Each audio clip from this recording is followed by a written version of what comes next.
for us to begin tonight's Zoom session. So I'm delighted to welcome you to the 4th annual collaboration between Albany Public Library and the Adirondack Experience, and this year's Eclipse Experience Zoom series. I'm Megan Kelly, librarian at Albany Public Library. I'd like to start this evening's program by acknowledging that Albany Public Library is situated on the land of the Mohawk, Haudenosaunee, and the Stockbridge Munsee Band of Mohicans. The Adirondack Experience is situated on the Aboriginal territories of the Mohawk and the Abenaki communities. Indigenous people continue to live in our two regions and practice their teachings and lifestyles. Upstate New York is gearing up for a phenomenal experience, a total eclipse on April 8th that will be over the skies of most of the Adirondack region, as well as over much of the country. In Albany, we'll have 96%, not quite totality, but enough that we will also see the effects. We hope these programs inspire you to safely look up on the 8th. Tonight, we are joined by Steve Dittmar of the Adirondack Sky Center, an observatory based in Tupper Lake. Steve serves as an instructor for the observatory's yearly astrophotography workshop and is actively involved in year-round with public outreach. Steve imaged the 2017 total solar eclipse and will be attempting to image the upcoming total solar eclipse on April 8th as well. Throughout the evening, please feel free to submit any questions throughout the Q&A function at the bottom of your screen. We will take questions as possible during the program and after. Take it away, Steve. Thank you. All right, thank you very much. My name is Steve Dittmar. By day, I'm a software engineer at IBM in Poughkeepsie, but at night, I'm an amateur astrophotographer. And these images that you see here are some of the images I've taken and processed throughout the years. They've been taken anywhere from a decade ago when I was early on in my journey up to just about this past January. I don't do a ton of solar imaging because work gets in the way and I'm very much a night owl, but the night sky, even though it's as beautiful as it is and has so many unique objects, is, second also to none to the eclipse itself, the total solar eclipse. It's no slouch. So it's equally worth the effort to experience. So I'm happy to be here today to talk to you about that total solar eclipse that's coming up. I took the images that you see at the top here during the 2017 eclipse when I went to Nebraska for that. Hopefully by the end of the presentation, you'll feel prepared to practice and capture some of your own in April, in just a month here. I'll start with a quick overview of the organizations that have come together for the presentation today, and then a little bit of a science lesson about the sun so you know what you're looking at and what you won't be able to see. And then we'll go over some basic safety rules throughout, and then I'll talk about how to view and image the sun directly, as well as some tools that can assist you in doing that. And I'll also show some of the unique phenomena that only occur during an eclipse that you can both view and image indirectly. So this presentation is brought to you by the Adirondack Experience and the Albany Public Library. I'm here today explicitly on behalf of the Adirondack Sky Center and Observatory, which, as she mentioned, I'm an instructor for at their yearly astrophotography workshop in the fall. The Sky Center is based in Tupper Lake, New York, in the Adirondacks, pretty close to the center path of totality, making it a nice location to view from. I'm also a member of the nonprofit Mid-Hudson Astronomical Association, which is a group of amateur astronomers who focus on public outreach year-round. We do star parties, guest presentations, and other engagements with public and private groups, like libraries, schools, weddings, etc. We're loosely based in New Paltz, but we hold events over a large area, including Dutchess, Ulster, and occasionally Northern Orange and Putnam counties.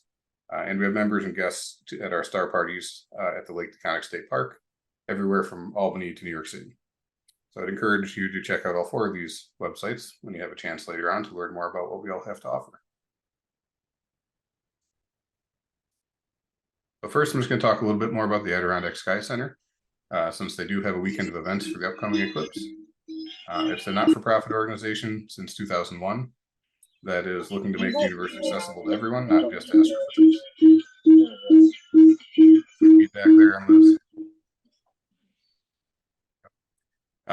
So they're located in Tupper Lake, New York, which is a nice dark area of the Adirondack State Park. And it's outside of that area, New York is surrounded by a ring of fiery light pollution from relatively nearby major cities. They get visitors from across the US and the world stopping by to take advantage of the dark skies. This is their roll-off roof observatory that they built in 2013. It houses a few permanently mounted good-sized scopes that they use for imaging and direct viewing. They host free public programs and have had as many as 200 people on a given night. First, they show everybody the night sky outside. Then they go into the roll-off roof and view interesting things up close. They can be scheduled for private parties and even participated in wedding engagements in the past. They do outreach to schools with a portable planetarium. And they run STEM activities about things like astronomical events and planetary motion, as well as after-school programs like telescope making.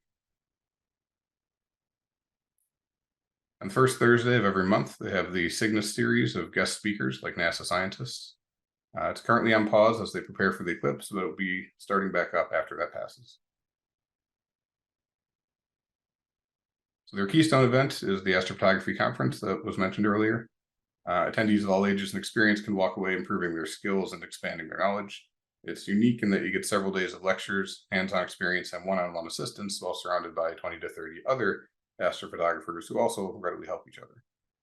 We cover everything from gear and accessories to data acquisition and post-processing. And if the weather behaves, you also get a chance to collect some good dark sky data from the observatory there, which you can practice with that same weekend. The date was just solidified the other day, and the link was added to the center of the homepage for registration.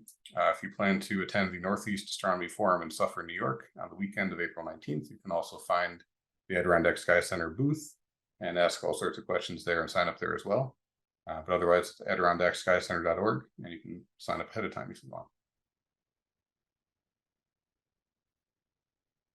So they're currently fundraising for a significant expansion that will build a new building and planetarium, similar to the sketch here. They're in phase 2 of the construction, and phase 3 will be the portion attached to with the education center and the lecture space, etc. The planetarium will enable guests to see the sky from anywhere in the world at any time, past or present, with a state-of-the-art planetarium digital projection system, much like this one here. The building on the blue circle there is the existing roll-off roof observatory, and this is where they're going to be putting the planetarium in the green circle on the right, with the attached classroom in between them there. And then the small building that you see at the top is a research-grade dome observatory that they hope to get grants and make a future phase. So, of course, the big event this year is their Eclipse party, which they're calling Totality in Tupper. They're able to provide free glasses to students in the region, and are also selling certified Eclipse glasses through their website, adirondackskycenter.org, at a reduced cost. The event will be held rain or shine, with a suite of activities planned on Friday through Monday, including a giant outdoor screen with a live NASA feed from other Totality locations and other content. I'm also told that Tupper Lake is one of the locations that NASA will live feed from out to the rest of the world in case the skies are poor elsewhere. So unlike some places where all you can do is hope to see the eclipse on Monday, Tupper Lake will actually have other things to do all weekend for your kids, and you're guaranteed to at least watch it on the big screen from the NASA feed if the skies are poor locally. This is essentially the layout at the school where the main event is taking place. Just showing the screen on the left, the food truck area at the top by the parking lot, and the activities around the screen, etc. So check out the website, and there's a lot more information there if you have questions about it or you want to see, more details. But hopefully we'll see many of you there. So the meat and the potatoes here, starting with a quick science lesson on the sun. So the sun is made of layers. Most are not solid and emit specific and different wavelengths of light. By using filters or taking advantage of certain circumstances, we can block the light from one layer to reveal another and witness their unique features. The corona is the outermost part or layer of the sun's atmosphere. It's 100 times hotter than the surface of the sun, but significantly less dense and therefore far less bright. It gets overpowered by the light of the other layers, which is why it's only visible to the naked eye during a total solar eclipse, which blocks the other layers. chromosphere is the innermost layer of the sun's atmosphere. It's primarily made up, outermost layer, I said that wrong. Outermost layer of the atmosphere. It's primarily made up of hydrogen, which when excited emits a deep red wavelength of light. And arcs of plasma called prominences sometimes extend out of the chromosphere and only last for a relatively short period of time. These arcs are often several times taller than the width of the Earth, and each one is rather unique. The chromosphere and the prominences are sometimes noticeable around the edge of the moon while it's blocking the photosphere, or even during totality, depending on how large they are.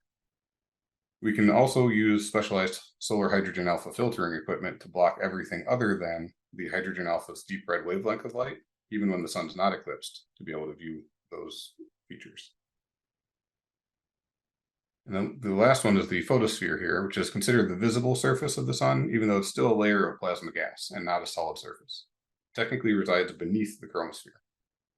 This produces most of the light that reaches Earth, and within it you'll mostly see sunspots or the shadow of objects in front of the sun. However, with enough magnification, you can also see what they call granules, which is the texture of the roiling hot plasma in that layer.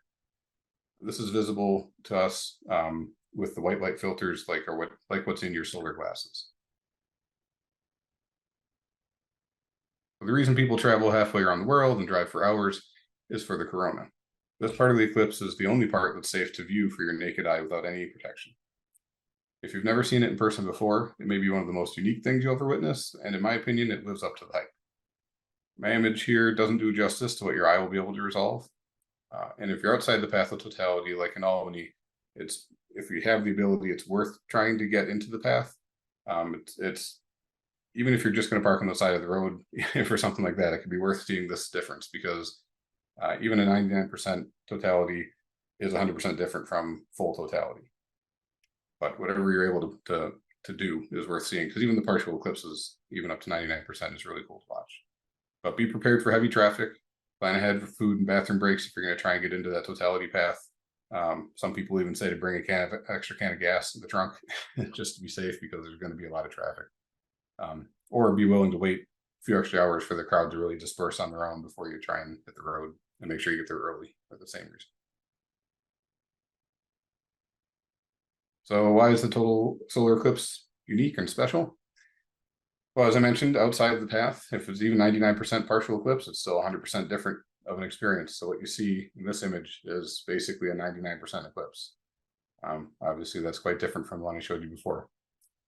Totality is unique that humanity is alive during this period of alignment. The moon and the sun have to be at the right distance from Earth relative to each other for the apparent size of everything to line up and block the sun just so well from the view of Earth.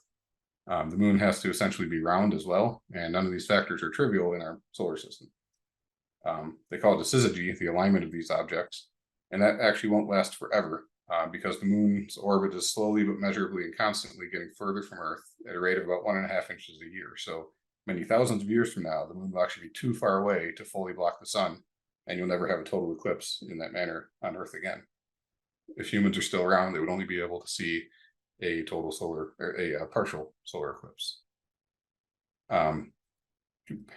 So just to kind of emphasize that point, this is Mars with one of its moons going by through the sun. You can see that the moon is much tinier, it's much further away, and it's not the right shape to fully cover the sun. So you'll never get a total solar eclipse from Mars. So safety, as with most things in life, if it hurts, stop doing it. Looking at the sun without a filter is going to hurt. These are two basic dangers that you can kind of extrapolate to apply in various circumstances. First, you can only look at the sun with your naked eye through solar filters like those that are used in solar glasses, with the singular exception being during totality. Second, solar glasses only protect you from unmagnified sunlight. In other words, it's not sufficient protection to simply wear your solar glasses while looking through a telescope that is otherwise not protected with its own solar filter. The glasses and your eyes will be damaged. So once the telescope is protected, excuse me, you won't need additional protection to look through the eyepiece. So don't be afraid to ask the telescope owner if it's safe to look through an eyepiece if you're uncertain about the presence of filters. Binoculars are the same concept. It's just two small telescopes attached together, so they have the same rules as the telescope. In other words, has to be filtered before you look through them, and wearing solar glasses to look through unfiltered binoculars is not enough protection. So this is an example of what can happen when you have something at where the eyepiece would normally go on a telescope without any filtering on the telescope. This was a friend of mine that had a lens cap in the back end of the telescope. He was aligning his telescope to the sun, but hadn't put the solar filter on the telescope yet, and it melted spots into his dust cap at the end of his telescope there. So that would be your eye if you do make the same mistake. So be careful about that. Camera imaging sensors are also susceptible to damage, just like your eyes are. So you follow the same rules for your camera sensors as you would for your eyes. If you wouldn't stare at the sun without protection for more than a few seconds, don't make your camera sensor do it, or you risk damaging it. And then similarly, if you have a finder scope attached to a telescope, don't forget to also block that finder scope. If you're going to put a filter on the main telescope, make sure you either have the lens cap on the finder scope or its own filter on the finder scope, because the sunlight's going to get focused through there too. So now that we understand the sun, we're just going to discuss a few more ways to safely view the eclipse. So white light solar film, like what's used in solar glasses, is often black on one side, the side that you look through, and then the side facing the sun will either be black or silver. It's quite cheap to make, but with any solar filter, you want to inspect it for damage carefully before each use. Even a pinhole of light coming through can damage your eyes, so make sure there's no sharp creases or scratches, etc., that are letting light through. You can hold the glasses over, a foot or so over some paper with the light shining through, and look at the shadow in the glass that the glasses are projecting. You shouldn't see any bright, spots of light coming through those glasses. There's also glass filters that are coated with a metallic white light film filter. Those are significantly more expensive, not generally used for glasses, but you can find them sometimes more often for telescopes and things like that. But it's overkill for anybody that's not doing it as like a full-time hobby. If you do need some solar glasses, like I mentioned before, the Adirondack Sky Center's website and other reputable online astronomy dealers like High Point Scientific or Regina Astro sell them. You want to look for white light filters that indicate that they meet the ISO 12312-2 standard. It's just a standard for how much light and energy is rejected to make it safe for your eyes to be looking at the sun. The American Astronomical Society is also a good place to go to learn more about solar viewing safety. They've compiled a list of manufacturers and sellers that have personally been vetted by themselves. That's not to say that other sellers and manufacturers are unsafe, but these ones in particular have been directly tested by their own laboratories. And that's the eclipse.aas.org website, is the American Astronomical Society. So here we see the chromosphere on the left. This is through a hydrogen alpha filter, and that's the photosphere on the right through a white filter. Depending on the type of film in your solar glasses, for the white light image, you may see a yellowish or a whitish image. So I showed kind of both hues on the right side there. Solar flares are occasionally visible in both types of filters, but most of the time the flare's light is emitted, or I should say most of the light emitted by those is actually from hydrogen alpha wavelengths. So they have to be really, really strong to show up in white light filters also. So most of the time you will not see those prominences and flares in the white light filter. Also, I just want to point out that the solar viewing with the solar hydrogen alpha filter setup is far more expensive and complex than using the solar white light filters. You can't just buy a hydrogen alpha filter and screw it into your eyepiece. You won't be protected that way. There are multiple kinds of hydrogen alpha filters, some of which are only intended for nighttime viewing of those wavelengths that would again leave you unprotected. Even using the right kind of hydrogen alpha filter, but misconfigured or without other required gear, could leave you unprotected. So I would highly recommend looking through a hydrogen alpha equipped telescope if you get the chance at one of the eclipse parties you're attending or at other opportunities with astronomy groups.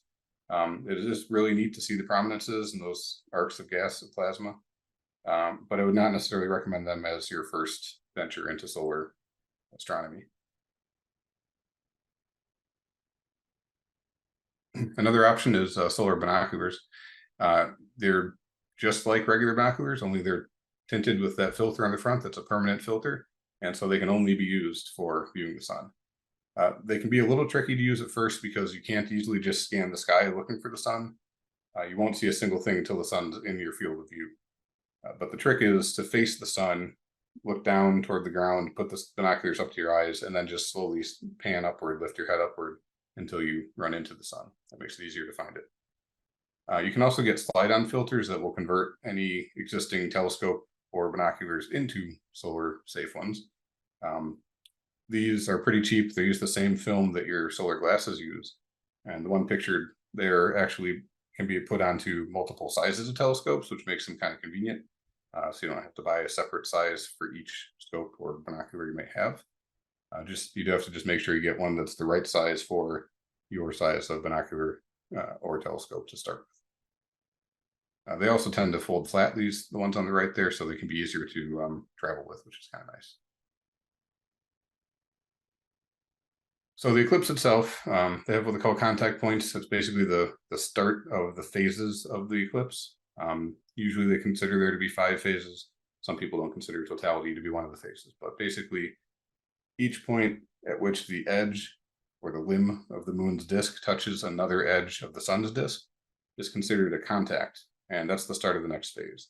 So if the moon in this image is moving from right to left, that the C1 phase there is when the left edge of the moon makes the initial contact with the right edge of the sun. That's when the partial eclipse begins.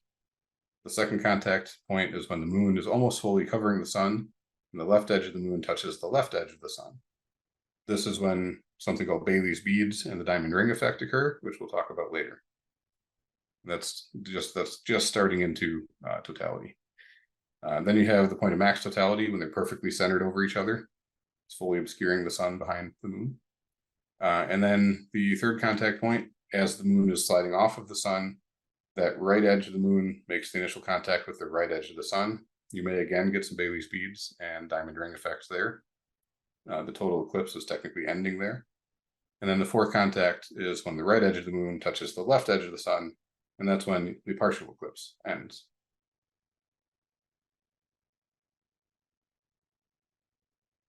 I see some of you asking for the websites. There are links. I believe the host is going to post either a text file with the links that I gave them, which has a lot of the links to the products that I'm talking about here today and websites, or they'll post them directly into the chat, or they'll possibly email the file out to everybody since they have the attendee list.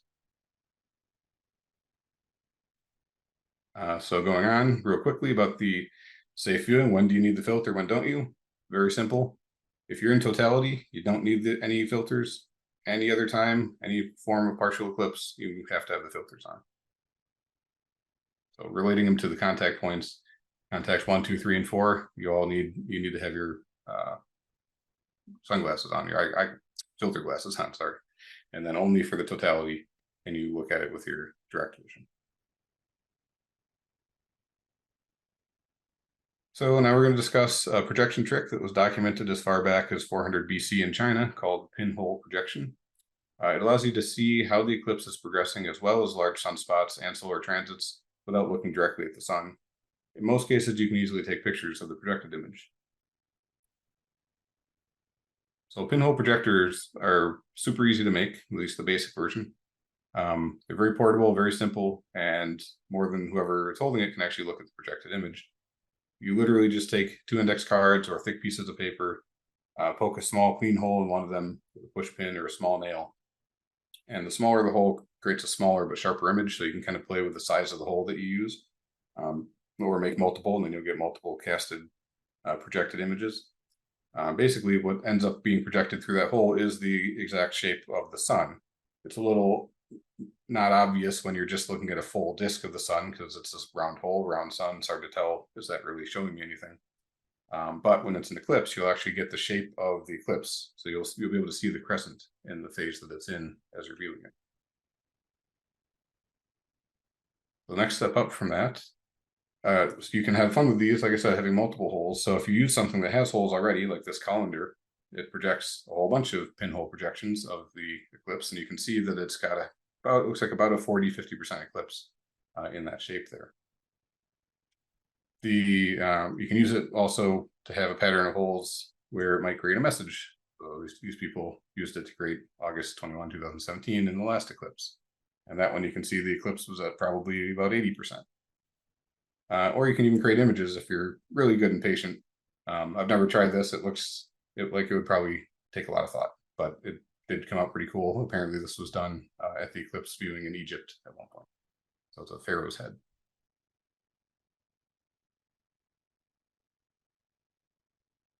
So another thing you can do, and this one's easy to do with your kids, you can take that same principle up a notch and create a cereal box pinhole projector. These are still very simple to make. You cut a strip of white paper and the same size as the bottom of the inside of the box of cereal. You tape that into the bottom of the box. You cut a square hole on either end of the front or the top of the box of cereal and the flaps, both sides. And then you cover one of those square holes with tin foil and tape it in. And then you poke a tiny hole in the tin foil. That becomes the pinhole projection. Then when you look inside the open hole, in this case on the right side there, you'll see the projected image on the back of the box on that white paper.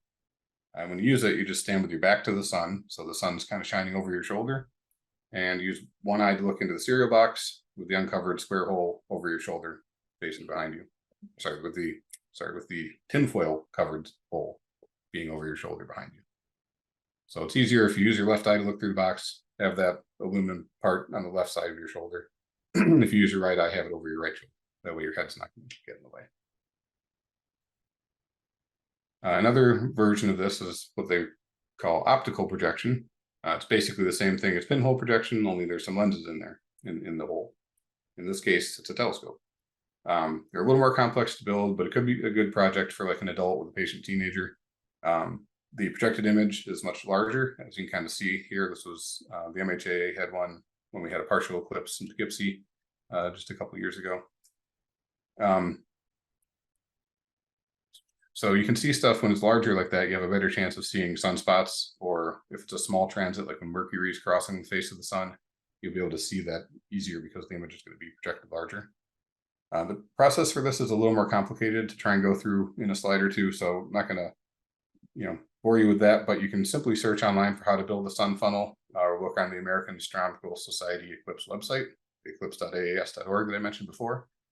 Under the sun safety menu, there's a walkthrough. There's also videos available on YouTube as well, so it's pretty easy to find the instructions for that.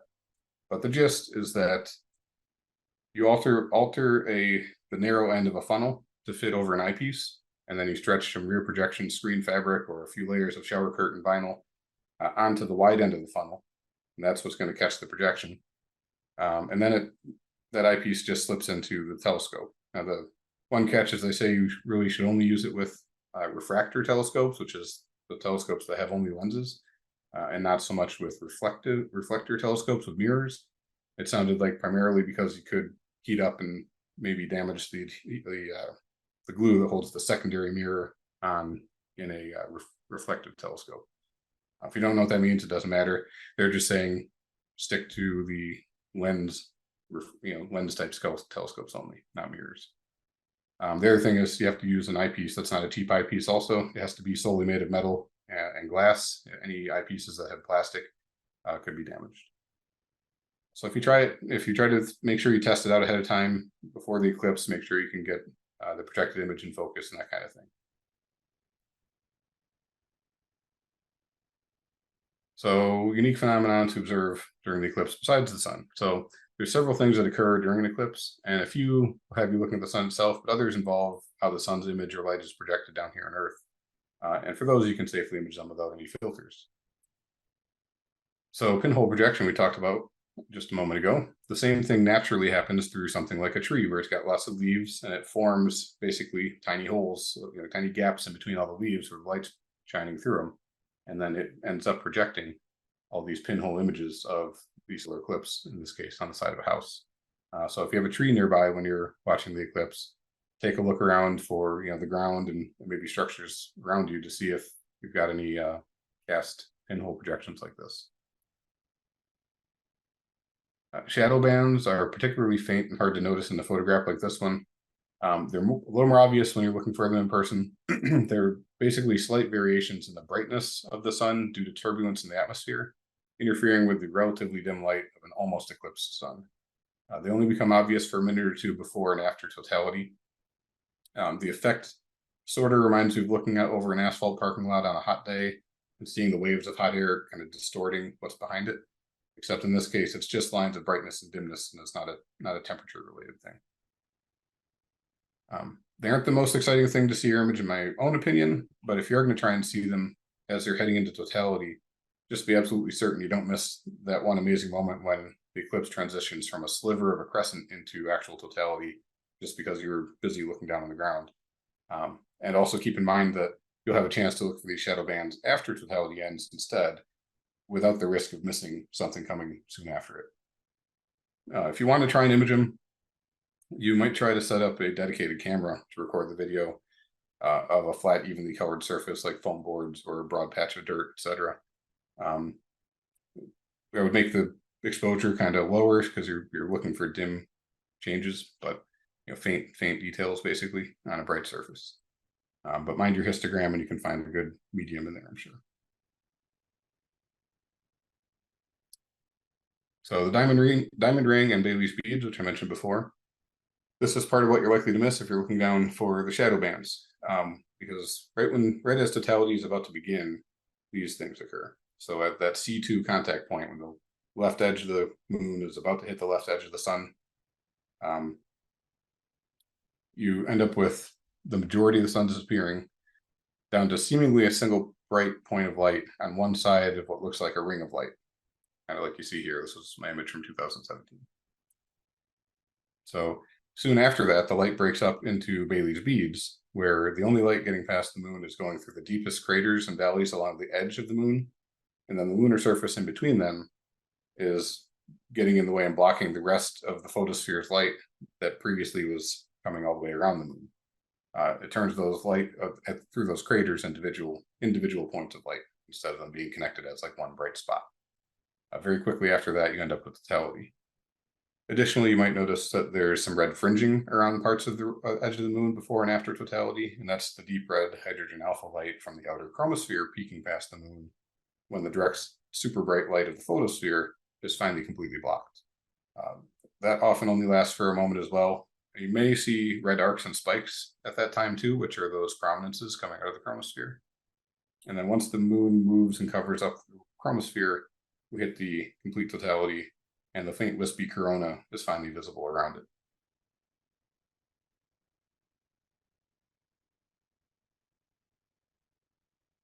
So during totality, and possibly for a short time before and after in the pseudo-twilight of being in the shadow of the moon, stars and planets start to come out.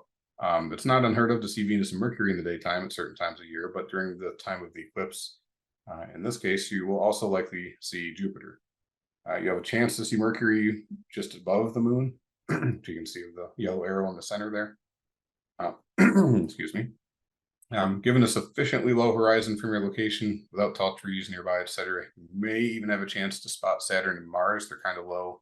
I don't know if they'll be bright enough at that far away, but it's worth taking a quick second to look for them. And then even Uranus and Neptune will technically also be well enough above the horizon, but I don't think they'll are likely to be bright enough to see with the naked eye. But you can see that Uranus is actually going to be just above Jupiter, and Neptune is going to be just a little bit below Venus. However, there's actually an even more exciting object to look for during this year's totality. Comet 12P Pons-Brooks, as it's called, should be quite near Jupiter in the sky.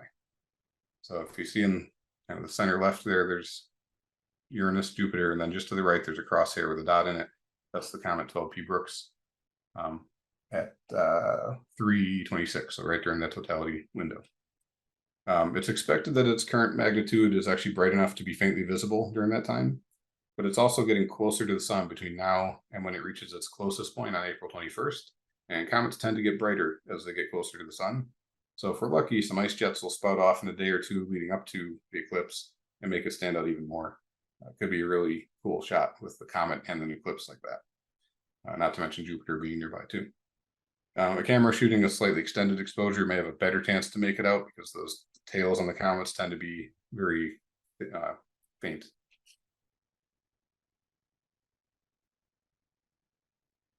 So there's a 300-degree sunset kind of sensation that happens when you're inside the shadow of the eclipse, especially when it's at max totality. You can take a moment just to kind of look around you, and you'll see what basically looks like sunset at the edge of the 70-mile wide shadow that's surrounding you. And then some other things happen too. The wildlife tends to get a little confused. It might behave differently as the cool dim shadow suddenly passes over the area. Some animals might think it's dusk and time to start their nighttime rituals. I've heard of bats flying out of cages because they think it's time.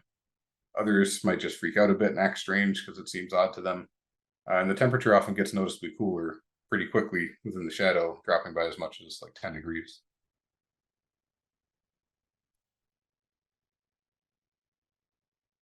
So I'll just take a quick pause here. Are there any questions that I didn't get to or that you didn't get to, Liz, in the chat that I should address about the previous stuff before I go on to camera type details? Steve, if you can look in the Q&A, we've got several questions in the Q&A right now.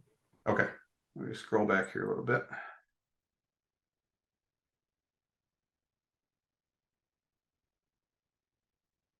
Yeah, links will be provided. Looks like she uploaded the file that has all the links that I'm going to be mentioning and a bunch of the products I'm mentioning.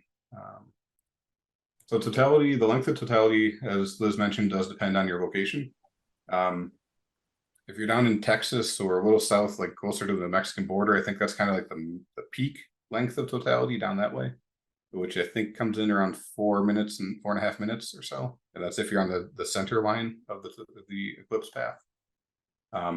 As you go up north here, I think it's closer to 3 minutes, maybe 3.5 minutes by Tupper Lake. But then the further, so not only farther from that center point in the Mexican-Texas border, but as you get further off of the path center, no matter which part of that line you're on. So if you're, how do I put this? If you're going like straight up 87, Route 87 to get into the path of totality, that moment you enter into the path of totality, if you were to stop there, you might have only 10, 20, 30 seconds of totality. Whereas if you kept driving the additional half hour to get to the center line of totality, you might have 3.5 minutes of totality. So there's a difference. Just there, it makes the most difference to be close to the center line. And then on top of that, the further closer you get to that Mexican Texas border where the totality is at its highest point. Those are the two things that factor into how much time you'll have. But I'll show you a link a little later in the slides with one of the tools that I'll mention, where you can basically click on a map and it'll tell you exactly how much time in totality you'll have. Steve, in the Q&A specifically at the bottom, we've got about 8 questions that have queued up. So sure. Let's see, links, recording links. You got those.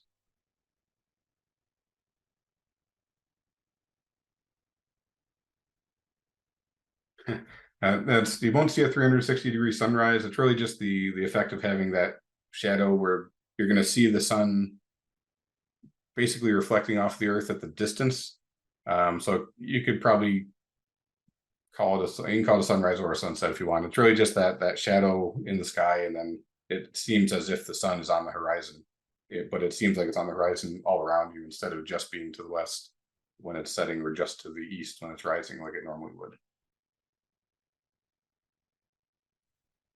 Yep, duration, I'll cover that again once we get to those slides.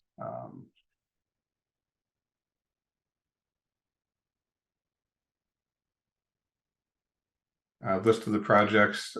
Most of the projects the links that are on the text file that she uploaded and that she sent you guys you can find the list, those projects and those links. Also, there are such common projects, especially currently with everything going on with the Eclipse. If you just Google how to make a print hole projector on YouTube or on any website, any search engine, you'll find plenty of examples.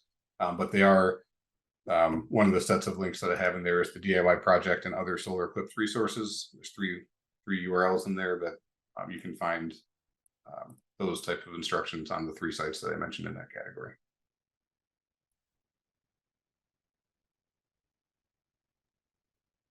Okay.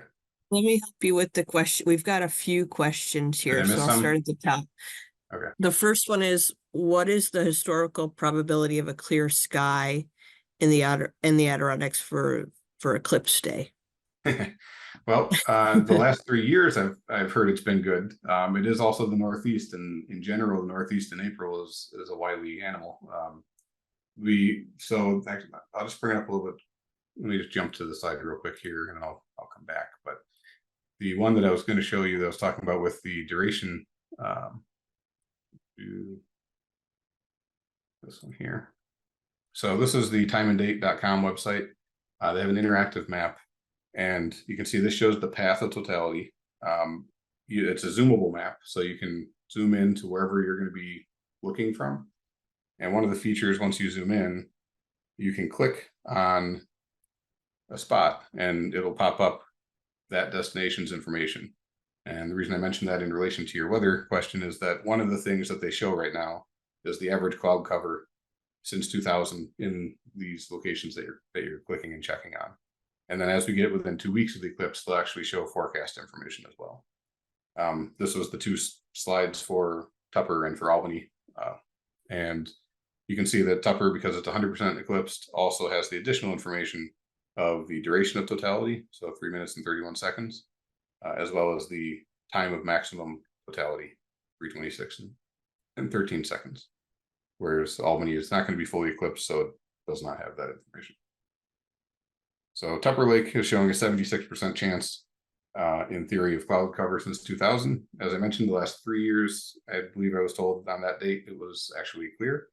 But you also keep in mind too, necessarily, you can still see it even if there's some clouds around. It just has to be not cloudy in that spot for about 3 minutes to catch the actual total eclipse. When I was in Nebraska, that's kind of how it was. It was starting to look a little iffy as we got into the time of total eclipse, and it kind of opened up enough that we were able to see the total eclipse. And literally within 3 minutes after the eclipse finished, the clouds came over it, and it got so dense that you couldn't even see the partial eclipse finishing after that. There's definitely no guarantees with eclipses. There's people that I met in November that had been traveling around the world, had flown to China and flown to Australia, and that one in Nebraska was the first one they actually successfully saw. It's always a little bit of an uncertainty. Question for you. Are the prominences or flares most responsible for greater chance of seeing northern lights? The prominences, not so much, because the prominences are actually that plasma going up. It's following magnetic, I guess waves is the right way to say it, but these magnetic structures around the sun, those plasmas follow that magnetism, and most of them follow all the way back into the sun. But on occasion, if it's a strong enough one, they kind of snap away off of that magnetic path, and those ones create what they call CMEs, or coronal mass ejections. Those coronal mass ejections are what, if they're facing towards Earth when they happen, are what result in the auroras and stuff that we see at night. Steve, here's another question from another Steve. You showed a photo early on of the solar eclipse with the corona showing. Was that a single image or an HDR image? So the image that I've shown you so far have only been single images. These were single exposure shots, and we'll get into HDR in a little bit. That's in the next section. We'll talk about bracketing and HDR, and we'll get an example of how different that can look. Another question, with the moon getting further away, what kind of effects will that have on the Earth aside from no longer being able to see a full eclipse? There's probably somebody that has more expertise in that than me, but the one thing that would be obvious to me would be just the fact that our tides are probably going to be a little bit less strong, and the tides introduce energy into our Earth's cycles, and so that could have some kind of an effect in terms of, you know, how things move around the Earth in the oceans and that kind of stuff. But I'm not an expert in that kind of stuff. I'm a computer scientist by day, so that's my best guess, or the limit of what I would be able to speculate. A few more questions. What happens to animals' eyes? Obviously, they can't wear glasses. Yep. Some people keep their animals inside. Most of the time, as I mentioned before, if it hurts, stop doing it. They're pretty good at that. They don't usually have too much interest in looking up at the sun. You know, I've never worried about putting my dog outside in the daytime any other time of year, right? So it's probably not likely that they're going to suddenly decide to look at the sun. And if they do, I doubt they would do it for very long, because it's going to, you know, it's not going to feel comfortable for them either. Few more questions. One is says, with or without solar filters for beads and diamond? The diamonds, you're going to want to filter on it. The beads, I think you want to filter on that still too, because any bit of that light coming around the edge is going to be pretty blinding. But it depends. There's I'm trying to think. You would, if you didn't have a filter on it for the beads, you'd be severely stepped down to how much brightness you're taking in. But there is a slide I'll show you once we get a little further, once we get into the camera side of things, that talks about different settings, kind of at different phases. So we can look at that, how they suggest photographing that. I'm pretty sure it's with the filter on still at that point. There's actually a website too that I think I forgot to mention. I'll bring it up at the end since I think I forgot to put it in the slide. That's technically a calculator for figuring out exposures and stuff for those different phases, and it's a dynamic one. So it's a little interesting. Questions that are kind of similar. Will it be completely dark during totality? Not completely dark, not like nighttime, no moon type dark. It gets noticeably dimmer as if you're in like the evening twilight. After the sun's gone down and you're waiting for the sun to fully stop interacting with the atmosphere above you. Okay, thank you. Does elevation affect viewing, improve it? Well, by definition, anytime you're looking through less atmosphere, that's usually a better thing for any kind of viewing for things that are off planet. So, having less atmosphere above you would probably give you a somewhat better chance of having, clear images, less turbulence and that kind of stuff. I know if you go super high, there's actually flights that you can book. I don't know, they're probably booked up by now, I imagine, but Delta was advertising that one or two of their flights were going to be in the air at the time of totality. And so they had a flight path in particular that was going to be, you'd be able to see totality from the airplane. That's the best way to do it, just solely because you'll be above the clouds, and the clouds are really the biggest thing that affect your ability to see it. So the elevation, not as big a deal, other than just the fact that you might be competing with less clouds. Serge asks, when do we know we can safely look without glasses? So as soon as you get that diamond ring and then the Bailey's beads, you can take your glasses off. And then once you get to the other side of the eclipse and you get you'll get the Bailey's beads and then the diamond ring as the eclipse is ending, that diamond ring is so bright that you're not going to be able to stare at it, especially because your eyes will have, your retinas will have, dilated, people's rather will have dilated in the shadow of the eclipse for the last couple of minutes. And then all of a sudden you get this piercingly bright, like silvery light that comes around the edge of the moon. It would be hard to stare at that without real intent. So you'll know to put your glasses on immediately at that point. Are there any citizen science projects where researchers are looking for feedback, observations, photos from the public as the eclipse passes an area? I guarantee there are. I did not look into them myself ahead of time, so I wouldn't be able to point you to any specifically. I'm sure NASA is probably coordinating plenty of things like that, so it would be a good search. I'm sure you can find some stuff on the search engines, but I don't know of anything offhand explicit. I see Jim Webster is mentioning one called Sun Sketcher in the chat there, so that might be one to look at. Okay, and one last question: how can the pilot fly during the eclipse? Well, I guess it probably comes down to not looking at the sun, right? Because you have to remember they fly when the sun is full as well. And there's nothing, the totality is the safest point, but you never want to look at the sun outside of totality, whether it's about to be eclipsed or not. Even today, going outside, you wouldn't want to go look at the sun, right? So I assume they have sunglasses and other filtering on their cockpit glass, and they just make a point not to look towards the sun directly. Those are all our questions for now. Okay, good. All right, so let me get back into this. Okay. So if this is your very first time with a total eclipse viewing, I would strongly suggest you focus primarily on experiencing everything with your own eyes. If feel free to try and take photographs, but don't get hung up on the photography part of it if you're having to troubleshoot and things aren't going smoothly. You don't want to miss it because you were looking down, spending 4 minutes trying to figure out an exposure setting on your camera, right? So you want to spend as much time as you can, automate as much as you can of it, do preparation ahead of time to test with the sun as it is now, to make sure that you're as ready as possible to do as little as possible when you're actually observing the sun during the eclipse, so that you can really soak it in and let it become a core memory for you. So the basics. I'm going to go into some level of detail in the next several slides. But before anyone gets dismayed on some of that depth of detail, I want to start out by pointing out that everything after what you see on this slide, including the camera settings that I'll mention later, are more or less essentially optional, right?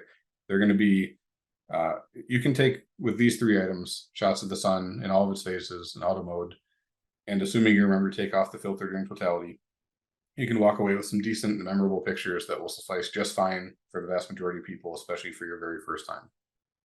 The images that I showed you so far that I took were using essentially just this. I had nearly 0 time to prepare for that trip ahead of time. I didn't have time to investigate any ideal exposure settings and all that kind of stuff. The lens that I ordered for it didn't arrive until just 2 days before I flew out. So this, was essentially all the gear I used. If you pay attention to only one side in the upcoming set, I'd say just make a point to understand the focal length and framing, because it's easy to understand to begin with, and also the other settings you could technically mess around with on the day of if you really wanted to, but making sure you've got the right size lens and frame, or that's a little tougher to just swap out if you don't already have a whole set of lenses. So what kind of camera to use? Now we're going to kind of go into, optimal, ideal situations here. So most common standalone digital camera these days, you call it a DSLR, has a camera body with interchangeable lenses. They might be zoom lenses or prime fixed focal length lenses called prime lenses. They're very customizable in the settings so that you control all aspects of the camera to customize for whatever unique scene you might be imaging. When you press the shutter button, a mirror that normally diverts the light from the lens into an optical viewfinder flips out of the way, and that light hits the sensor behind it. A mirrorless or compact DSLR, compact DSLR is very similar to regular DSLR, except it has no mirror. The light from the lens is always hitting the digital sensor, and it uses an electronic viewfinder instead of an optical one. That viewfinder is a tiny screen indirectly showing you what the sensor is seeing. The lack of the mirror allows them to have a smaller and lighter body, and the digital sensor tends to be a little bit smaller as well compared to DSLR. And as a result, using a lens with the same focal length on a compact DSLR has the effect of a smaller field of view than when you're using it on a regular DSLR. We'll get into that, why that's important in just a minute. A point and shoot camera has a retractable zoom lens. There are no mirrors, and they're designed to be as small and lightweight as possible. Sometimes they don't let you control every aspect of the image as well or as completely as a DSLR will. They also have a built-in lens. Their image sensor is usually quite a bit smaller, and at least mathematically, that makes for lower quality images. I would suggest avoiding point and shoot cameras if you can, mostly because they tend to, with those telescoping lenses, it's harder to make sure that your solar filter is going to stay attached to it. Sometimes they automatically turn off and then they retract themselves, and then the lens falls off. Or you've got different sizes of those rings that can make it tough to get it a snug fit on there. We've got a question, Steve, Sure. specifically about this. Will you be able to photograph it with your phone camera? Yep, and so we'll talk about the phone here. So, so one more thing too, just about the point and shoot too. The batteries tend to be a little bit smaller, so trying to keep them on for the length of the eclipse could be a challenge as well. But then you have cell phone cameras. These days they do a surprisingly decent job compared to what they used to do back in the day. Obviously, still not as nice as a full DSLR. The sensors and lenses are even tinier still. But if you protect them just like you would any other camera lens with the solar film in front, you can use them to take a picture. The hard part's going to be oftentimes you can't customize those as well either. So you may have to use either a pro mode of your camera application or a third-party app that lets you play with things like exposure and all that kind of stuff. You'll want to make sure that you use a Velcro or something to affix that filter to the back of the phone so it doesn't slide off there, because you don't want to, you know, have any problems with your sensor, you know, burn out your camera. And I will talk about an app later, actually, that's especially designed for simplifying imaging a solar eclipse from your phone. So we'll go over that in a little bit. But the short answer is yes, you can. The hard part's going to be, you know, if you're holding it with your hand and not with a tripod, it's going to make for a shakier shot. It's going to be hard to get the focus right. And a lot of times autofocus gets very confused by how little light is actually coming through these solar filters. So that if you can't turn off the automatic stuff, it can be really hard to get it just right. So a regular DSLR camera lens is essentially a small telescope attached to the front of the camera. It's partially just like with a telescope, partially eclipsed sun is just as dangerous to your eyes as it is your camera. And the same thing too with sunsets and sunrises, actually. It's important to have a filter in front of the lens before pointing your sun at the partial eclipse. And I know we like to point our cameras at the sun unfiltered for sunsets and sunrises, which is dangerous too. But for the eclipse, you're actually going to you'll probably be following the sun for a matter of, you know, at least an hour, if not the full 2.5 hours or so that it's going to be going on, which is very different from the couple of seconds you might point at the sun during a sunrise or sunset picture. So technically, they say even within like 30 seconds of an unfiltered shot of the sun, you could be burning in an image on the sensor. And it varies based on how big your lens is as well. If you've got a larger lens taking in more light, that's going to be faster. So as noted before, the standard DSLR cameras, as well as old film cameras, have a mirror that flips up, and that mirror redirects the light from the lens into an optical viewfinder, which you look directly into to focus and frame your shot. Well, if you don't have a filter on the front of your lens before looking through that optical viewfinder, you're going to be staring directly into the focus beam of sunlight there too. So all the more reason to make sure that you never look through that optical viewfinder without a filter on your lens. Or, to be safe, look only at the screen on the back of the camera when you're trying to do your focusing and framing. The electronic viewfinder that's in mirrorless cameras, on the other hand, that's just showing you what the sensor sees, and the screen is not going to be anywhere near as bright as the sun. So it's safe to look in an electronic viewfinder, but not the optical ones of a full-size DSLR. But also, you have to still be careful of your camera sensor on the compact ones, because the mirrorless DSLRs, or if you're using a DSLR in live mode where it leaves the mirror flipped up, your sensor is going to be getting blasted by that focused sunlight the entire time. So if your camera is staring at the sun unfiltered for too long, you can get burned in just like your eyes. So when viewing the sun, there's so much light pouring in that in almost all cases, a filter has to be placed in front of the telescope to reject most of the energy before it gets focused. So like I mentioned before, with, you know, if you have a filter that just screws into the end of your eyepiece, that's not the right kind of filter. And using solar glasses to look through an unfiltered set of binoculars or unfiltered telescope, not safe either. And looking at a DSLR viewfinder, the optical viewfinder of a full-size DSLR with your solar glasses, also not safe. Has to be out in front to block it before it gets focused. So same thing, just like that the last slide that I had that was similar to this. Just like your camera is just like camera sensors, just like your eyes, right? So partial, you're gonna use a filter. Totality, you can go, you know, naked eye, naked lens.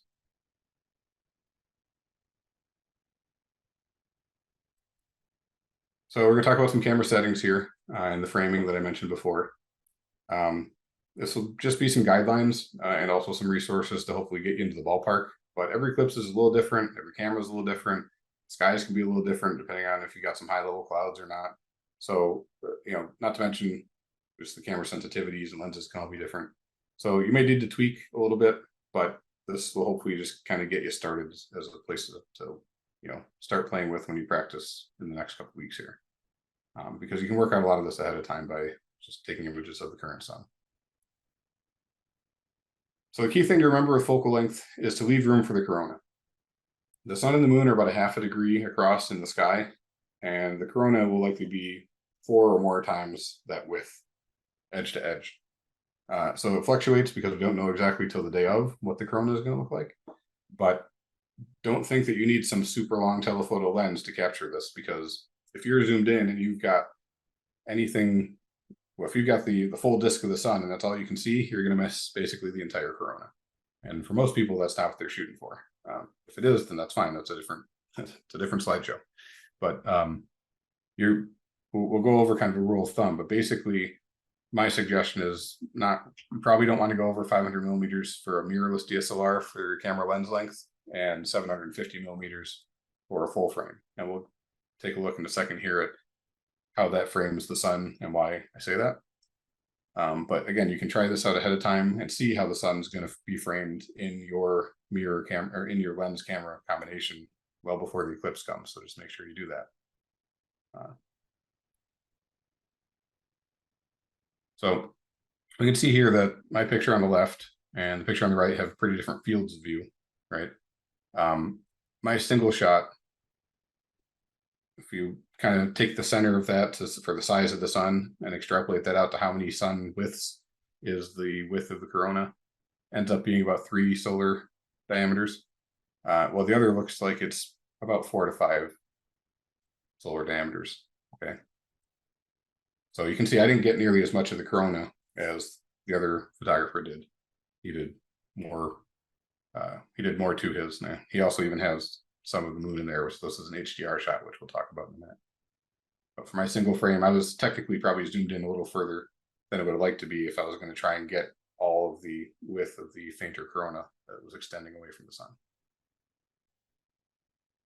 The astronomy.tools website, that's actually a URL just by itself, no .com or anything like that after it, has a field of view calculator. So if you go to that website and you click on field of view at the top and then the imaging mode in the middle there, then you can select the so here you can select the sun, or the moon. They're both going to be basically the same size for our purposes. And then you can go over here and select a telescope and camera. Now, in this, what's filled in here is one of my telescopes and cameras, but it also has DSLR cameras in the list. And if you don't find your specific camera, or you don't find a lens in the telescope section, you can use the custom, which is the default setting of the custom. And then if you use custom, you just fill out these information to the right on your own. If it's one that's already in the list, it'll automatically fill out that information.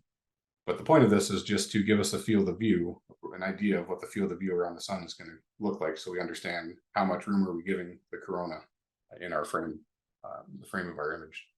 So once you you enter your telescope and camera information, you hit add to view, and it'll bring you down the page and show you a visual example of that, which I'll show in a second.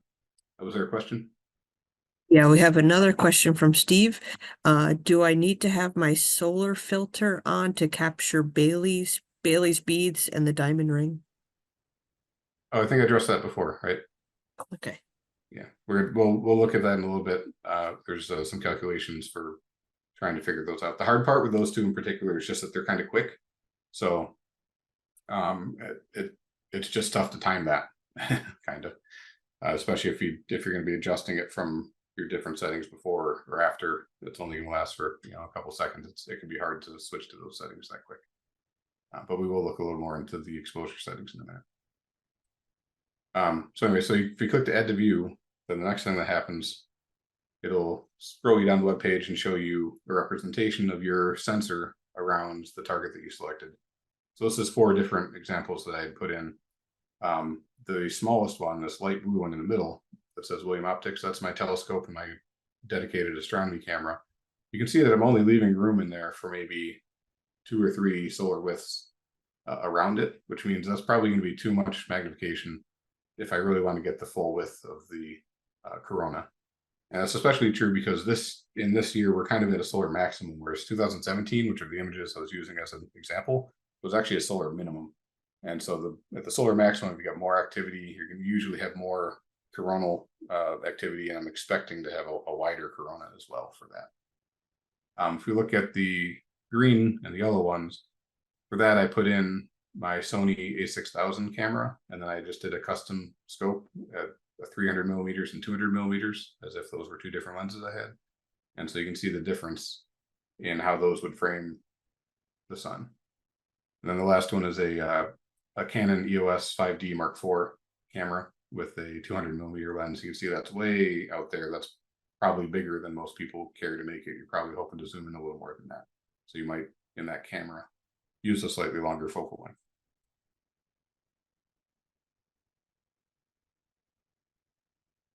So again, just showing kind of a representation here.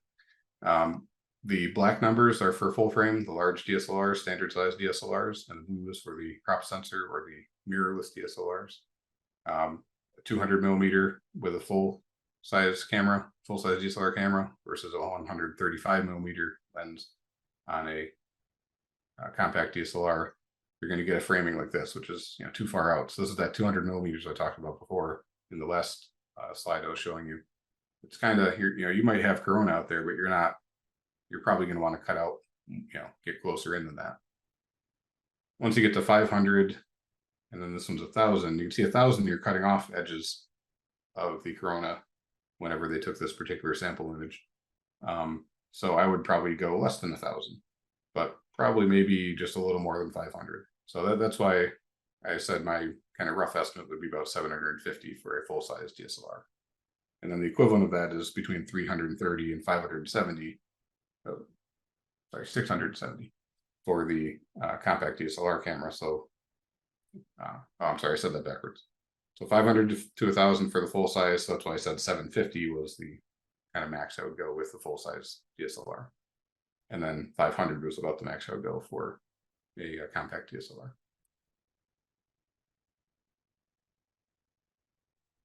So we're going to talk about the other modes and apertures here.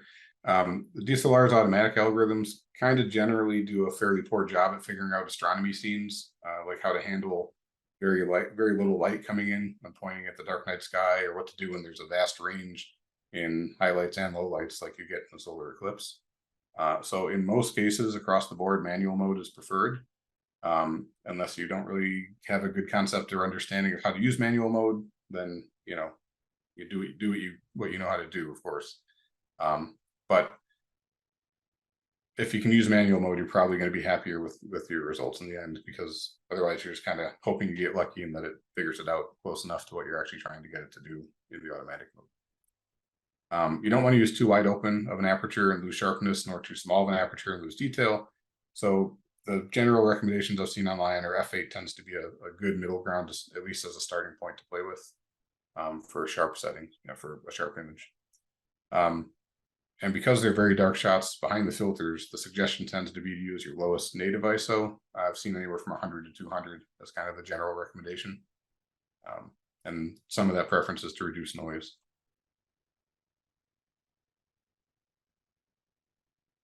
When you have such a dark filter in your camera, your autofocus, like I said, it's going to be kind of rough.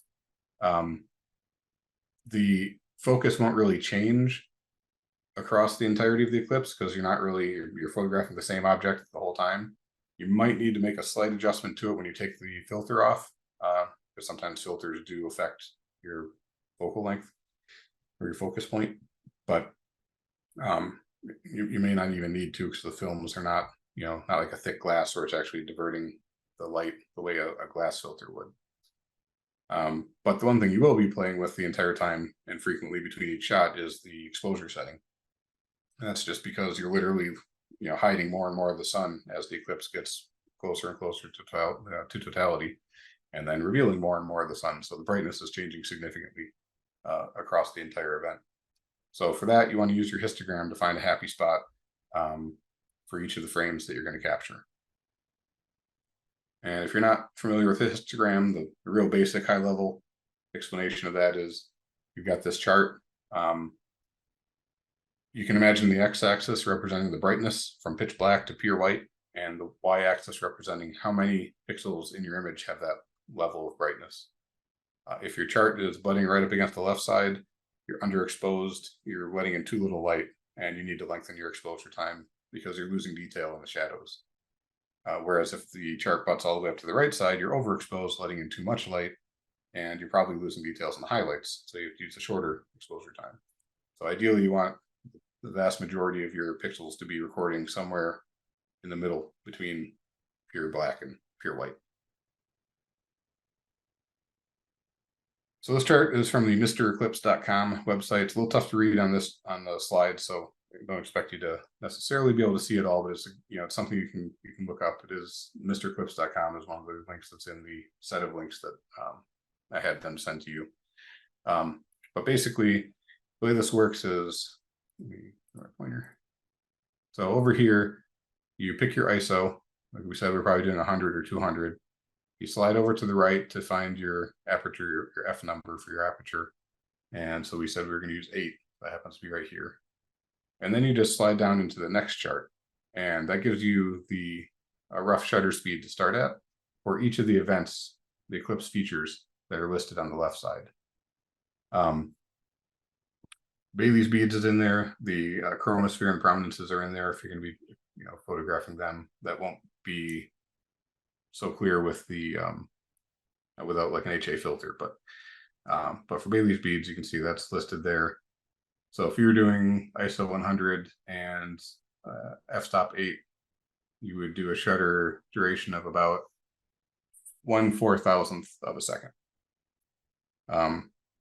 And then down here underneath that, there's the different stages, different parts of the corona. So the corona is really bright right next to the sun, but it gets very dim as it goes further from the sun, as you might expect, and as you've seen in the images.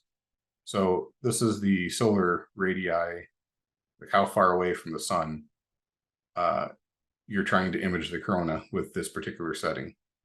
So about 1/10 of a solar radii away from the sun, it would suggest, if you're using ISO 100 with f-stop 8, to use 1/250th of a second for your shutter speed. And then 2/10 would be 1/60th, and then it goes all the way out to 8 solar radii, in which case it says to use 4 seconds. And once you have that whole set of images, you can stack them together for an HDR image that would give you a composite. It's not really a composite, it's a stack, but it would give you that more complete view of the detail from the edge of the sun all the way out to the tip of the corona, and instead of it being, you know, whited out real close to the sun or completely missing from the edge farther away. We're going to talk more about this again here too. So the concept of bracketing in HDR is a little bit complicated, and probably the most complicated topic we'll cover today. But if you do want to try and get an image that shows totality plus the long wispy arms of the corona and possibly even some detail of the lunar surface while it's inside, you know, with the sun corona around it during totality, without blowing out or losing one or the other, this is the process or the type of trick you need to use. So how do you handle something with such a broad range of very bright and quite dark areas? This is that solution. So bracketing is the process of taking multiple shots of the same scene with an evenly spaced range of different exposure values. You might see exposure values shortened as EV in your camera settings. Many DSLRs will have an auto bracketing feature, and you can enable and customize a little bit so that so you should look into your bracketing features in your camera if you've never used them before. Often you can choose to take an auto bracketed set of maybe 3 or 5, or I've seen up to 9 steps, and then you define how big each step should be. So for example, if you set up bracketing of 3 images at half an EV step, half of a exposure value step, it will continuously capture 3 images. One will be at the exact settings you started with, and then the camera will calculate the shutter speed and or aperture to adjust to take one photo at a half an EV higher than your setting and a half EV lower than your setting. And that gives you 3 shots, where one's slightly darker than the one you started out with and one slightly brighter, to get details in the highlights and in the low light areas. If your camera doesn't support bracketing, you can roughly simulate that by bumping the exposure up or down equally to get a set of shots. And then HDR, high dynamic range, is the process of combining those bracketed images into a single photo so that the final image can represent a much higher range of sensitivity than your sensor is capable of capturing in a single exposure. So the result is one image where the detail is visible in the shadows as well as in the highlights. If your camera doesn't support HDR, or if you just prefer to handle post-processing on your own afterward, as some people do, you can find image editing software like Adobe Photoshop that can stack those images in an HDR image for you. So just to visualize what I'm talking about with the bracketing, this was a camera taking 6 shots at ISO 100 and f6 and taking 6 different exposure times. So the shortest exposure at the 1/125th of a second, you can see that it misses all of the faint, long flowing lines of the corona that extend far away from the sun. But you do get some of the definition of the corona and the texture of the corona very close to the sun. Each of the subsequent shots was taken with a gradually longer exposure and captures detail of the corona slightly further away from the sun than each shot before it. When you get to the longest exposure in that set, which is the 1/4 second shot, you can see that it catches the faintest details the farthest from the sun, but at that point is clearly at the expense of overexposing the corona very close to the sun and losing those details. Then using the HDR stacking process to combine all these, you can get something that represents the details of the corona across its entire length or width. So this was, like I said, the shot that I took in 2017, just a single exposure shot. And then behind it was somebody's bracketed HDR shot. You can see how I captured that this corona is going out this direction and it's kind of pinching and going up this direction and also going up this direction. You can see some of those lines there, but mine clearly drops off pretty quick. Well, when you do HDR, you can actually get quite a bit of extra detail in there if you do it well. So this is how you get the moon illuminated also. You can actually see that there's lunar features right in that part of the moon there. So what happens is, how is that moon being lit up? That's what they call earth shine. So the light from the corona that's coming around the moon is reflecting off of Earth, which is then illuminating some little bit the lunar surface, which is reflecting back to Earth again into our eyes while we're in the shadow of the eclipse. So it's a very dim feature to be able to see these lunar features like that. So you have to do a really long, not really long, but relatively long exposure in order for your camera to start to make out these dim features in the shadow that is the moon. But it's going to be blowing out everything around it because that's so much brighter. So you can only get that all together if you've got bracketed and HDR imaging. You can also see there's 2 little red spots on the edge here. And those, I believe, are prominences, arcs of that plasma coming off the chromosphere that were tall enough, they're shooting far enough away, arcing far enough away from the sun that they're visible around the moon where the moon is blocking. So you get some nice, that's a really nice shot there. When Eclipse comes and goes, there's actually other opportunities to use your solar glasses and solar camera filters. Some sunspots are large enough to see visually with just your solar glasses on. There's also occasionally, in fact, we actually just had one, I think it was a week or 2 ago. There's also occasionally solar transits where you sometimes need a telescope for a transit, or at least binoculars. The naked eye, you may not see the smaller things that are moving across the sun. But a transit is just when you have something near an object near appears smaller than the more distant object and crosses in front of it. So in this case, you've got on the left side the International Space Station, and I believe it was the shuttle Atlantis, crossing in front of the sun. And this one up here, this was a white light filter, by the way, shot. And then this one up here is a hydrogen alpha filter of Venus crossing in front of the sun. And then down here you have a white light filter shot of Mercury taken several times as it was going across the sun and then composited together to show the full pattern of it going through. These are not my shots, by the way. I wish they were, but they're not. Planetary transits are kind of rare, with Mercury passing in front of the sun only about 10 times a century, and transits of Venus only happen twice every 8 years apart over a period of about 105 or 120 years. The next Mercury transit is actually something you could prepare for because it's going to happen on November 13th of 2032. The next Venus transit won't happen until December 11th of 2117, so I doubt we're going to be around for that one. But tell your grandkids. And you can find transit schedules on like NASA's website or just by searching for them to find out, when's the next one, so you can be prepared for it. But because we're just looking at the shadow of something in front of the sun, it doesn't actually matter which filter you use. You're really just trying to capture the shadow. You're not caring about which specific wavelength of light you're filtering out. You just want it to be dim enough that you're not blinded by the sun, so you can actually see the object. Okay, so we're talking about some tools that will help you to prepare and also during the day of the eclipse. I am citing websites, apps, and products as examples. There's tons of others out there. I'm not necessarily intending to explicitly promote or support any one over the other. I also have no association with or make any referral profit from any of those. So they're just ones that I found as examples, ones I would look into myself, but not, there's a thousand ways to skin this cat. Also, for anything intended to be used during the eclipse, be sure to test it out well ahead of time so that you immediately recognize the beeps, loops, and behaviors of, that it's going to make during that operation. Because again, you don't want to spend all 4 minutes of your eclipse troubleshooting, what was that thing trying to tell me, or is it behaving right, or is it going wrong, So the time and date website I mentioned before, so we'll kind of go over this quick, but basically interactive map. You can zoom in wherever you're going to be planning to view it from. And if you're in that red line of totality, then you can, give you all the information about the red line, not the orangish line, but the red line is the totality path. And then whenever you click on a spot, you get the additional details about the duration of it and when they start and stop, etc.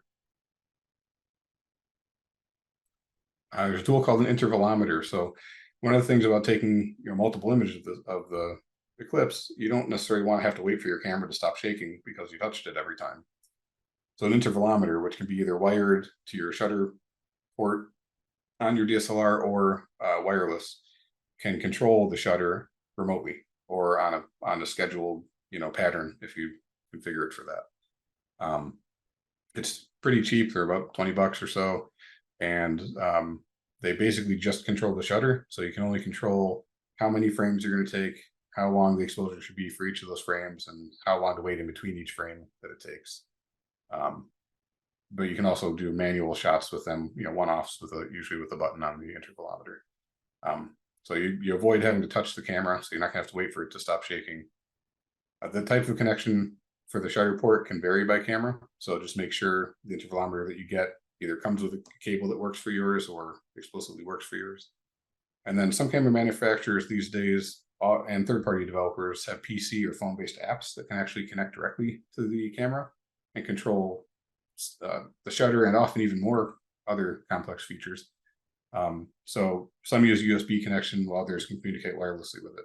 So you might want to look into those as well, because that could be an even more advanced way to control your settings, and maybe you could get away with doing more from just your phone without having to buy something new. So the other thing is, you spent time to figure out the right focal length and how to frame it, and that sun just keeps moving through the sky. So how do you keep your camera targeted on it? Well, you have some options. The most basic, obviously, is manually moving the camera on your tripod in between each of the images. If you aren't going to try and make a movie or a constant stream of images, you can do okay tracking the sun manually. However, it'll get a little tough during the eclipse itself because you're probably going to want to take a ton of pictures while also wanting to be watching it with your eyes and not fiddling with the making sure that your camera is still pointed properly. Another option is to zoom out further so you don't have to recenter the sun so often. The sun moves about the width of the sun every 15 minutes or so. So if you're zoomed in really close to the sun, it's going to be moving out of focus or out of your field of view pretty quickly. If you're zoomed out further, you might have longer period of time you could wait, particularly for the partial eclipse where you're not trying to get anything further outside of the sun. That trick might work okay for you. But a better or more complete option is what they call a tracking mount. And these mounts, they just screw into the top of your tripod. You polar align them with true north, not magnetic north, and they will rotate to counteract the Earth's rotation. And then they'll have a solar tracking mode to follow the sun's pace through the sky, which is a little bit different than the pace of the constellations at night. You attach your camera to a ball mount, which you see at the bottom here, on top of that tracking mount. And then the ball mount gives you the flexibility to point your camera in whatever direction it needs to be aimed at the sun. Because when you're polar aligned, you're forced to be in the direction of Polaris. But the ball mount lets you then put the camera anywhere you want. This is not a it's not something you want to try and figure out on the day of. It takes a little bit of of testing and practice to get the hang of it, especially polar lining during the daytime can be a little tricky for people because you can't just look for Polaris in the sky. So definitely if you're going to go this route, do lots of practice ahead of time, make sure you got it down pat. And then also the tracking mounts will often have a shutter port on them, which you can plug into most cameras to control the camera shutter. And then the phone apps that control the tracking mounts will allow the tracker to act as your wireless intervalometer, which is a nice little additional feature too. Planetary maps allow you to view the sky at any time of any date, past or present, from any location. Many of them have various versions at different price points with different features or in-app upgrades to get more advanced features. The advanced features are often, larger star libraries and features only used for astrophotography or controlling telescopes, stuff like that. For the casual user, just for the Eclipse type stuff, the free or cheapest, more basic versions are plenty powerful. Sky Portal is a free Celestron branded version of the basic level of Sky Safari. I personally use Sky Safari, but I know a lot of people use Stellarium, which is another one that happens to be free in its basic version already. Any of those are great options, and many others.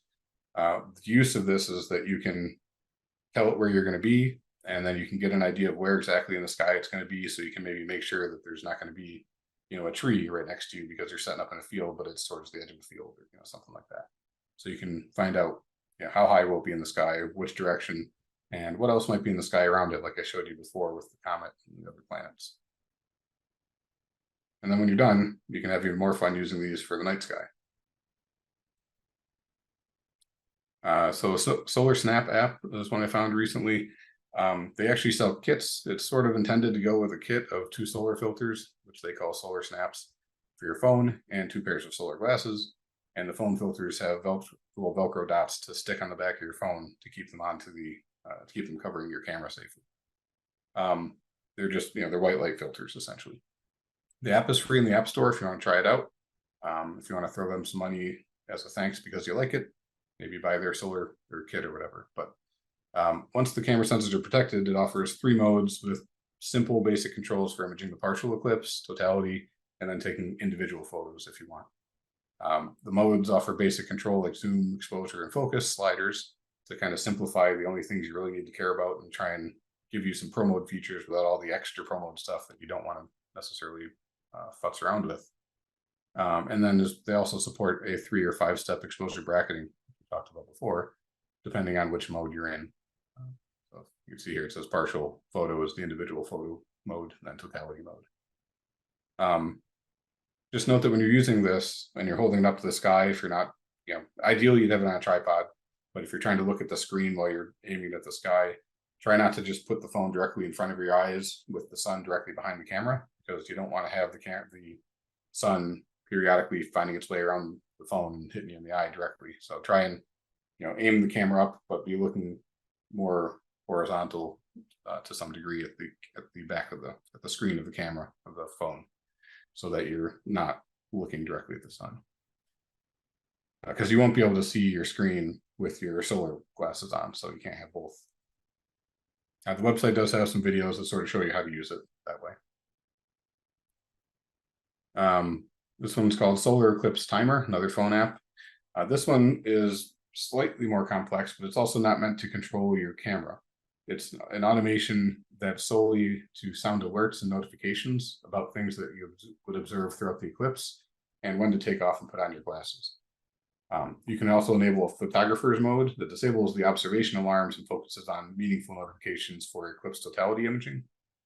And then it has an eclipse phased image time generator, which I thought was kind of cool, that will tell you when to take 10 images equally spaced out from the start of totality, or sorry, from the start of the partial eclipse to totality, and then another 10 from when the totality ends through the end of the eclipse.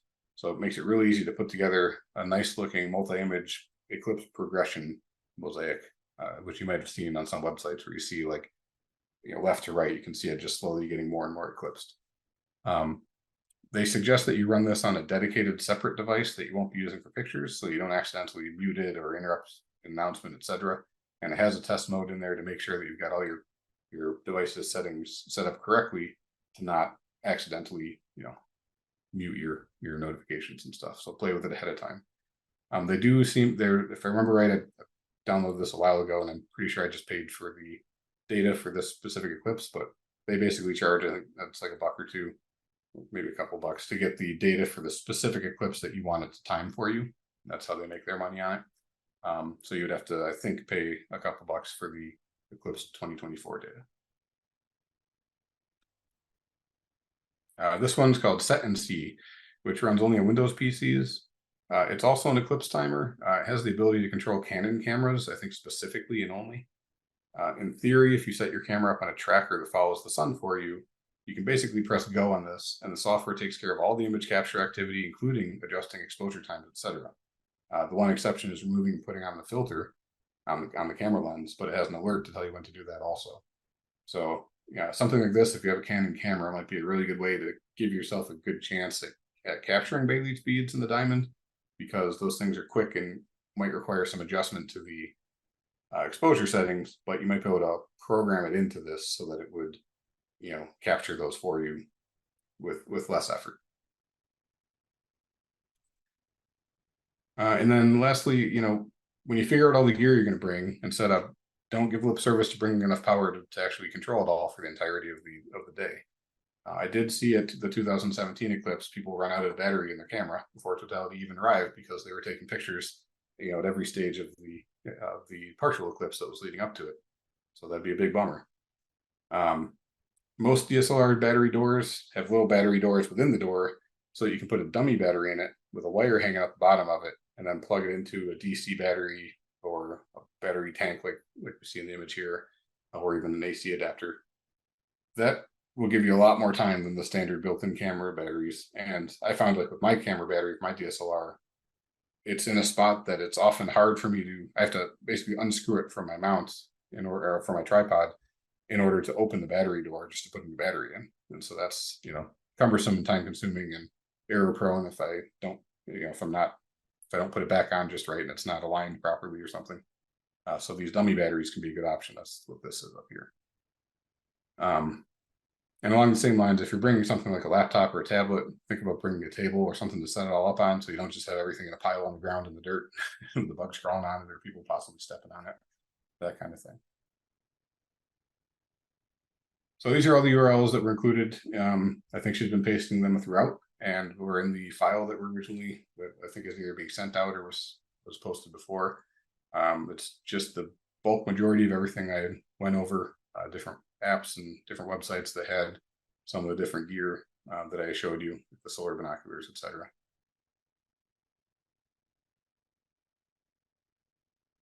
Just some credits for some of the pictures I used. And then that's pretty much it. So if there's any questions for that last part, the camera sections, please let me know. Thanks, Steve. Yeah, we do have a few questions. I've got one here. If you wear the solar glasses, even in totality, will you still be able to see things? No, I'm pretty sure you'll basically see nothing. Yeah, that would be that would be an unfortunate waste of your time to do that.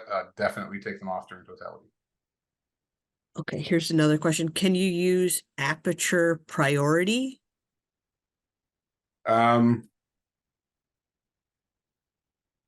You probably could, because that should give you the, it would automate the other settings, right? But then I think it leaves the aperture as a setting you can adjust. I mean, the aperture and the shutter speed they kind of play on each other in terms of how much light you're letting in. So it's either you're letting it in for longer or you're letting in more because you've opened up the aperture.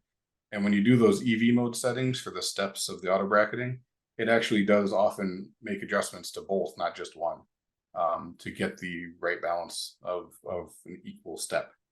I think the risk you would have with that is probably just that if you go too far out with aperture, you're going to get a less crisp image on those brighter, more open shots. Thank you. And one more question. Is there free software for stacking or compositing images? I was planning to do a multi-exposure on one frame with Eclipse stages over my house, but maybe a composite would be a better option and free up the camera for other shots. Gotcha. You could try something like Cirrel. So for my deep sky stuff, like the image you see on the screen now, I use PixInsight. It's not a free software, but Cirrel is one that I've seen getting a lot of traction, particularly in Europe for some reason, as kind of a free alternative to PixInsight. And I know they handle stacking and all that kind of stuff. So I would expect there's probably a way to use their functionality for that type of processing. I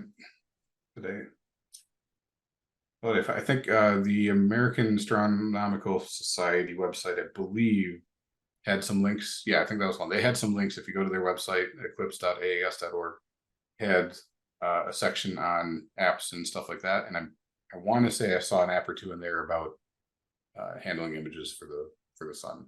But I guarantee there's some free stuff out there that can do it. Two And more actually, questions. if you're just doing composites too, even something like paint.net, where it just has layering capability, might be enough to get you where you need to be. I won't do the stacking portion, but if you're just compositing and taking one and putting it on top of the other and kind of alpha blending, that might be enough. Couple more questions.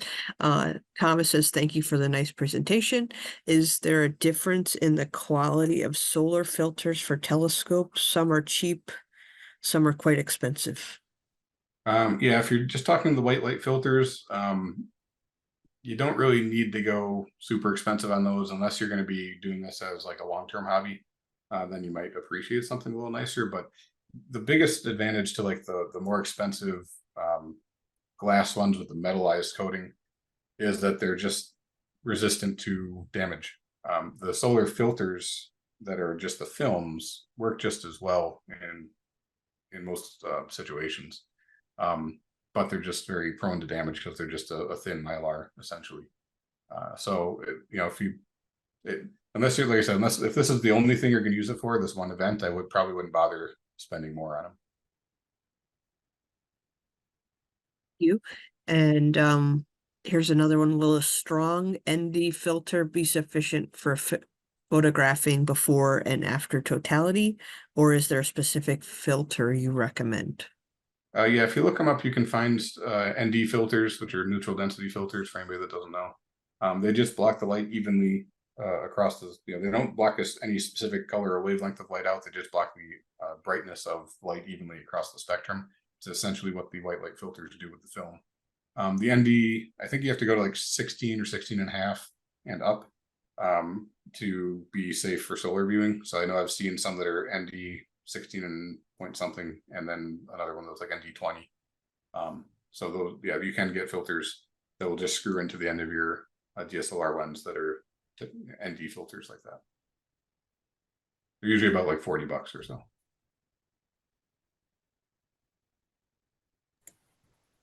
Thank you, Steve. Those were all the questions. Thank you. Okay, great.